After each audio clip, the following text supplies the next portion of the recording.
வியாசர் குட்டுன்னு மகாபாரதத்தில் ஒரு பெரிய பிரசித்தம் உண்டு. வியாசர் சில இடத்துல முடிச்சு போட்டுருவார். விநாயகருக்கும் வியாசருக்கும் ஒரு அக்ரிமெண்ட். வியாசர் புஸ்தகம் எழுதணும்னு தீர்மானம் பண்ணிட்டார். அந்த காலத்தில் ஸ்கிரைப் ரொம்ப முக்கியமான ஸ்கிரைப். இப்போ மாதிரி ஐயப்பாடுகளை நீக்கும் ஐப்பாடுகளை ரெக்கார்ட் பண்ண முடியாது. இப்போ நமக்கு ஏதாவது டவுட் இருந்தால் உடனே ஐப்பாடு எடுத்து டக்கு டக்குன்னு சுண்ணாம்பில் வெத்தலையில் சுண்ணாம்பு வர மாதிரி நோண்டிகிட்டே இருக்கான் பாருங்க. இந்த வெத்தலையில் சுண்ணாம்பு வர மாதிரி எப்போ பார்த்தாலும் கையில் ஒன்று வச்சு சொயான்னு கேட்டால் ஸ்வைப் பண்ணுற சுவாமின்றானோ இல்லையோ. ஐயப்பாடுகளை நீக்குவது ஐப்பாடாக எடுத்து அந்த மாதிரி இல்லை. ஒருத்தர் எழுதணும், ஒருத்தர் சொல்லணும்.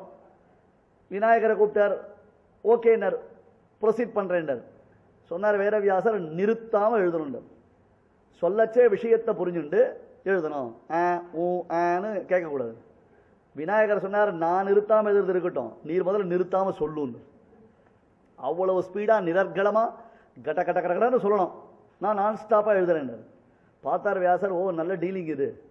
ஆனால் இவர் வேகமாக எழுத ஆரம்பிச்சுட்டார்னா அதற்கு ஏற்றார் போல நாம சொல்லணும் இல்லையோன்னு யோசிச்சவர், சரி நீ எழுதச்சே ஒன்றுத்துக்கும் அர்த்தம் தெரிந்து கொண்டு எழுதுன்னு. அது பெரிய கண்டிஷன். இது புஸ்தகம் படிக்கிறவாளே நாம் அர்த்தம் புரிஞ்சுன்னு படிக்க மாட்டோம்.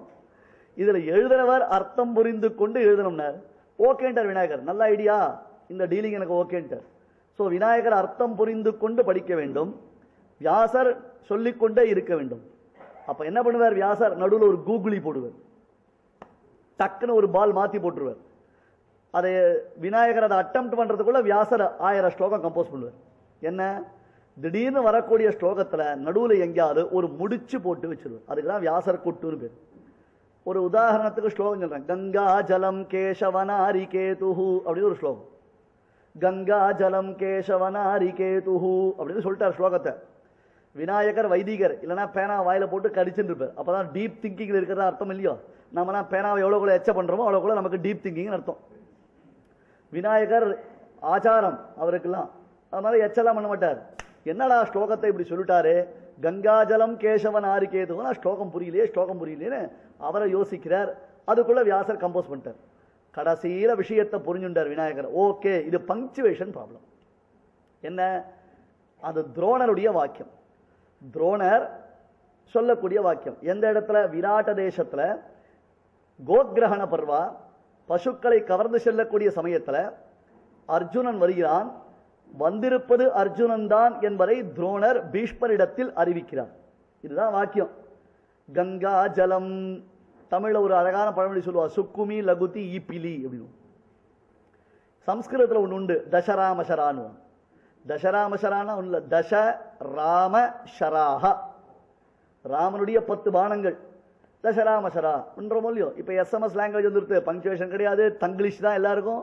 இங்கிலீஷை தமிழில் டைப் பண்ணி தமிழே புரியாது நமக்கு இல்லையா. லைஃப்பில் அப்புக்கு போக வேண்டியதுதான் வாட்ஸ்அப்பில் போய் உட்காந்து உயிரை விட்டுருக்கான், டயத்தை வேஸ்ட் பண்ணிட்டு. அந்த மாதிரி அடுத்த லோகம். அதுலேயும் நல்ல விஷயங்கள் வருது, இருக்கட்டும். இப்போ அதை அழகாக சொல்கிறார் துரோணர். பீஷ்மரை பார்த்து சொல்லணும், கங்கா ஜலம், கட் பண்ணுங்க வார்த்தையா, கங்கா ஜலம் இல்ல, கங்காஜ, கங்காயாம் ஜாதஹா இது கங்காஜா தஸ்ய சம்புத்தி, ஓ கங்கையின் மைந்தரே அப்படின்னு அர்த்தம். அவரை பார்த்து கங்காஜ. அப்புறம் லம் இருக்கே, அந்த லம் அடுத்த எழுத்துல கேசவ இருக்கோ இல்லையோ, அதுல பங்க்சுவேஷன் கட் பண்ணு, வாவை கட் பண்ண, லங்கேஷ, ஓ கங்காஜ லங்கேஷ. அப்புறம் கேசவல வா இருக்கு, நாரி கேதுஹு இருக்கு இல்லையா, கேத்துவை கட் பண்ணு, நாரிய சேத்துரு, வா நாரி அப்படின்னு கேட்டா வனாரி, வன வனஸ்ய அரி வனாரி. வனஸ்ய அரினா அதாவது காட்டுக்கு அல்லது பூந்தோட்டத்திற்கு சத்ரு. அரினா அழித்தவன் அர்த்தம். பூந்தோட்ட காவல்காரன் இல்ல, பூந்தோட்டத்தை அழித்தவன். கங்காஜ லங்கேஷ வனாரி. லங்கேஷன் ராவணன், அவனுடைய வனம் காடு அசோகவனம். அசோகவனத்தை அழித்தவன். கேதுஹு, கேதுஹுனா கொடி. ஹனுமானை தன் கொடியில் உடையவனான அர்ஜுனன் வருகிறான்னு சொல்றது. போட்டார் பத்தி வியாசர். கங்கா ஜலம் கேசவனாரி கேதுஹுனா என்ன புரியும், நாரினா பெண்ணு, கேதுனா கொடி. நாரிக்கும் கொடிக்கும் என்ன சம்பந்தம், ஒன்னும் புரியலையேன்னா. இதுதான் விஷயம். லங்கேஷவனாரி கேது, இதுதான் வியாசர் குட்டு.